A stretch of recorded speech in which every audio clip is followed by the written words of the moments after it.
Hey guys, Paul McClain here, Family First Life West Coast, coming to you with a weekly update. So coming off another phenomenal week, the growth is very much apparent as you get on these different calls, as you look at the Facebook page. In fact, before I jump into the leaderboards, because I definitely want to recognize the agents that are out there serving the families, living in that essential role, making a difference, these transformational agents that are out there, and this is you going out and serving clients each and every day. I want to first talk real quick about this Family First Life Facebook group page. And guys, this page here, there's so much content, so much goodness on here that'll serve your business well, right? If you've got a financial health, this is going to be like carrots and broccoli to your financial health and your business health. And this is the stuff that, as I realize, I think all of us have this tendency to kind of do things when we're bored, right? Like this, like, okay, if I got nothing going on, what do I kind of do? And this is one of those things where if it becomes your default, like I've been trying to make this my default, where I'm like, I got a break, I got nothing going on, because typically I don't stare at a wall. I don't think you do either.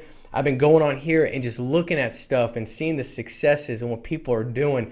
And it's inspiring. Like, you inspire me as I go through this. I'm like, this is just great stuff. The amount of new agents that are just getting started that are seeing success. The amount of agents that, maybe they've written 15, 20,000. Now they're writing 30, 40,000. The amount of agents that are like, hey, I'm going to make a decision to hire and build a team. And now they've got a team that's building. It's incredible. And so I love it. I hope you're experiencing that and you're jumping on that. I know that some of the different default habits that some have is maybe you're Netflixing, right? Or maybe you go on and you start looking at stuff to go shopping. I feel like I'm telling on my wife right now. but everybody's got different stuff that you do. If it can be this, I promise you it's going to serve you well. What you focus on expands. Let's focus on the stuff that's going to best feed you in your business. And so as you go through this, and I was just kind of looking at this, I'm going to go through and highlight, and then we'll jump into the leaderboard and a couple very important things that are definitely going to help you in the next 5 days as you build your business. So when we take a look here, like look at Dave Wichard. Dave's brand new, guys. If you're like, I'm brand new, I looked at that stuff, I got to get things going, or I got this condition or affliction that's holding me back. Like sometimes I remember I was doing this. Like I thought I was afflicted with some special condition that kept me from doing what all the other people were doing that started when I started, that were seeing success, and I wasn't seeing success. And I was, no, this stuff is within my control. It's attitude and activity. But look at Dave Wichard. I mean, look at that, 14 appointments. It looks like he's given us his dial team appointments being booked for yesterday. So 14 appointments by himself, leading by example. And that's the thing about FFL. It's a part of our DNA, leading by example, leading by production. You got Brant with 11 appointments, Sue 9, Jeff 8, Jaime 6, Robbie 6. Great job. Dave's brand new, guys, and he's already got a team. So he's not keeping this.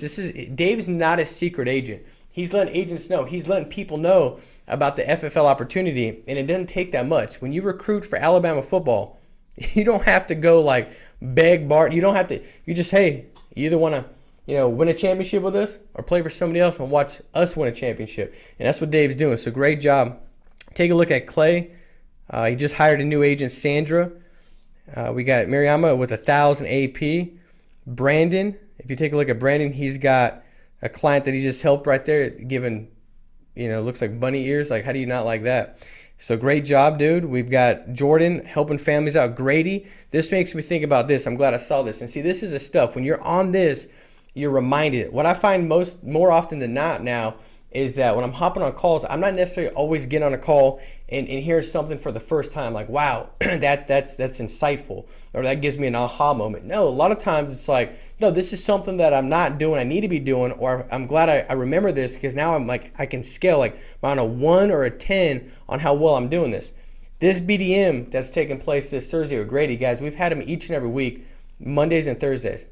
They have served a lot of you well. We've got many success stories. In fact, I think of Trey from last week. He said, man, listen, I shared it. I started a watch party. I got this in front of as many people as I could get this in front of. And the guy in my wedding hopped on it, and he's like, dude, this is crazy good. Like, I'm interested. And see, that's what we're seeing now. There's so many people that have been rattled, and when they've been rattled, now they're looking at things they normally wouldn't be looking at, right?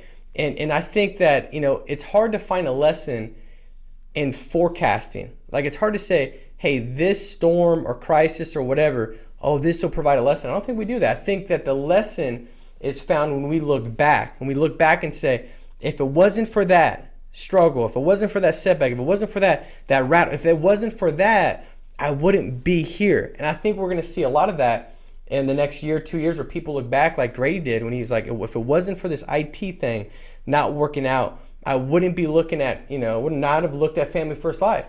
And now he's on track to make, well over 7-figure income this year, and he's done it in a couple short years. So guys, make sure that you're sharing this, you're blasting this out. I'll tell myself, I messed this up last Thursday. This past Monday, I didn't share it.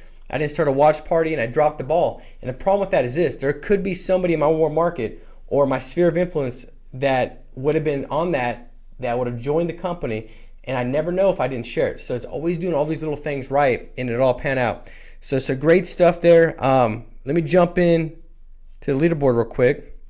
And before I get into this, I do want to remind you guys also, this Sunday coming up, May 3rd, we've got a phenomenal training taking place. It's our first virtual sales conference. And so I think John Wetmore is the one that reached out to me initially. He's like, dude, listen, if we can get all these top VPs, top board members, top producers, where it would be the ultimate sales conference where we get everybody, if we had them all in one room, it'd be the best sales conference. Like, we could do that now. Not everybody has to hop on flights and fly to one location. We can have you do a 20-minute video, and he's got the agenda put together. Phenomenal agenda, dialed in, right? Phenomenal topics, training that's going to make a significant difference for you. And he put it all together. They're going to stream it live on YouTube. We'll get this blasted out, the link to you. It'll be streamed all over Facebook because we'll share that YouTube link. And so guys, get on there, make sure it's planned out, block it out, calendar it, and make sure that you forecast any distractions that could be there, remove them.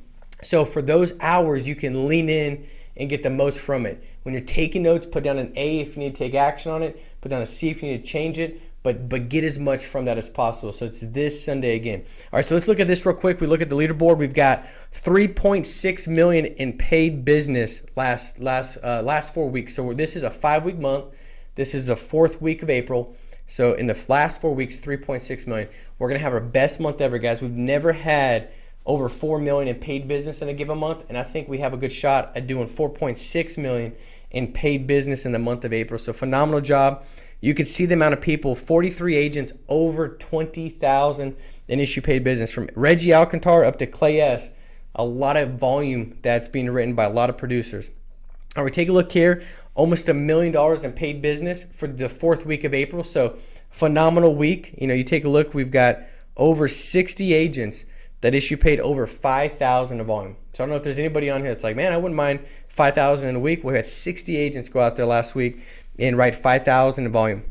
This is the top 6 base shop. So we had Katrina at 5,000, Rochelle at 5,180, Lance at 7,000, Chris A 8,399, Teresa M 9,288, Marisa M 10,553. Top 50 teams. So the one thing, and you can see the names, so I'm not going to go through them. I do want to point to Grady though. Grady started, guys, less than, 2 years ago, 2.5 years ago, and no sales experience with the insurance industry. And he just went to work. So if you're like brand new, you're like, man, I want in a couple years be financially free. I'm just telling you guys, and we don't preach this whole financial freedom stuff all the time, but for lack of better, Grady's financially free. He's on track to make $1 million a year. In fact, he'll make well over 7 figures this year. And it's not going to be based off of his own personal sales. He's built a massive organization. And so think about that. In a couple years, like somebody says, is this a get rich quick? I said, no, man, it's a get rich pretty quick. You could get rich very quick. And so, Grady did that in that short period of time, and anybody could do it. He would just say, I had my attitude right, my activity right. I woke up early, stayed up late, went to work, sacrificed a lot, and I'm sure he sacrificed a significant amount. In fact, I'd be ventured to say he sacrificed more than the other 50 agents, because he is where he's at because of those sacrifices. And now he'll be able to enjoy for the next, so many years moving forward because of what he did to pay the price. So great job, dude. Competition right here. So we have one more week of it, and we're going to be I'll be giving out bonus checks, so we'll send these out. Right now, if it stays the same, Danny would win $1,500, Marisa would win $700, Teresa would win $500. I know Marisa and Teresa definitely don't want to win 5 or 7, they want to win 15. So it's going to be a tight race as of the last week, and Friday we'll know the numbers. Chris A right behind him at 25,000, Lance at 21,000, and Reggie A at 20,000. So great stuff there. Last thing is this I want to talk to you about. As we move forward, as we go into this week, my desire for you guys is to make this week better than last week. That's the goal. Can we make this week better than last week? And what I was reminded of, and this happened on Sunday afternoon, I bought this stand-up Sea-Doo, all right? If you don't know what that is, it's not a typical Sea-Doo. It's like a super jet, all right? And maybe I'm making it sound more intimidating and legit because I was so terrible at it. But Google it, you can look and see what it is. You stand up, it's more challenging, all right? So I'm out there, I got this, you're supposed to put the key band on your wrist, so when you fall out, it pulls it out of the Sea-Doo, right? So I go out, and I finally get up on the Sea-Doo, and I'm like, I've got it going on. I'm about 4.5 seconds strong. And then I fall off. When I fall off, I realize, oh shoot, I didn't put the dang wristband on my wrist. And so the Sea-Doo's still going, the key's in it. And now I'm like, and because I'm real smart and impatient, I decided to not get it registered on the lake. I just stuck it in the moment I bought it. And so it's illegally on the lake, and now it's going around and it's taken off. And so I'm swimming after it, trying to catch this thing, and I'm exhausted. I'm swimming. It feels like it's been like 3.5 hours. It's probably been like 32 seconds. But I'm dying trying to catch this Sea-Doo, and I keep coming like this far, like I keep coming within this range, and then I miss it, and then I'm like this far away, and I keep going, and I'm like this far, and I miss it, and finally I step back, and I'm like, screw this, like I ain't catching this thing. It's just gonna have to stop running into somebody's dock. When the moment I stopped, I realized that this thing's going in a circle. It basically ran into me when I stopped swimming, and I sat back, and first what I thought is like how entertaining that would have been for everybody that was standing on their docks watching me swim in a circle trying to catch this thing when I could have just stopped. But what it made me realize too is that a lot of times that's happened to me in my business, and I think it happens to a lot of agents in the business. Maybe it's happened, maybe I don't know, maybe it's happened to you in your business where you kind of know what to do. You've been on all these calls, you got all this training and stuff, but you've not taken a step back, you've not stopped and breathed for a minute and said, what have I been doing? What do I need to tweak, adjust? What do I need to change? Because you're in the same circular path, getting the same result, and you're just getting more frustrated, more exhausted, and all you got to do is take a step and realize, like I did, that it was an easy 2-second fix. I just stopped and moved a little bit to the right, cut it off because it's in a circle, and I'm right back to where I needed to be. I get my objective outcome is accomplished, and I think that's the case now. Maybe it's adjusting some leads. Maybe I need to get X amount of leads, but you're still getting the same amount of leads swimming in a circle. Maybe it's I know I need to go door knocking, you're still not done that. Maybe it's I know I need to invest into hiring leads. I need to hire staff. But maybe stepping back and saying, what do I need to tweak and adjust today to make this week a better week? And that's my desire for you guys, is to take a look, right? Reflect for a second, think about what you should change, tweak, adjust, and let's make this, guys, a massive week. I'm here to serve you. Anything I do to help you, it's an honor and privilege to work with you. Let's make it a massive week. Stay strong, stay steadfast, and we'll talk to you soon. Take care. Bye-bye.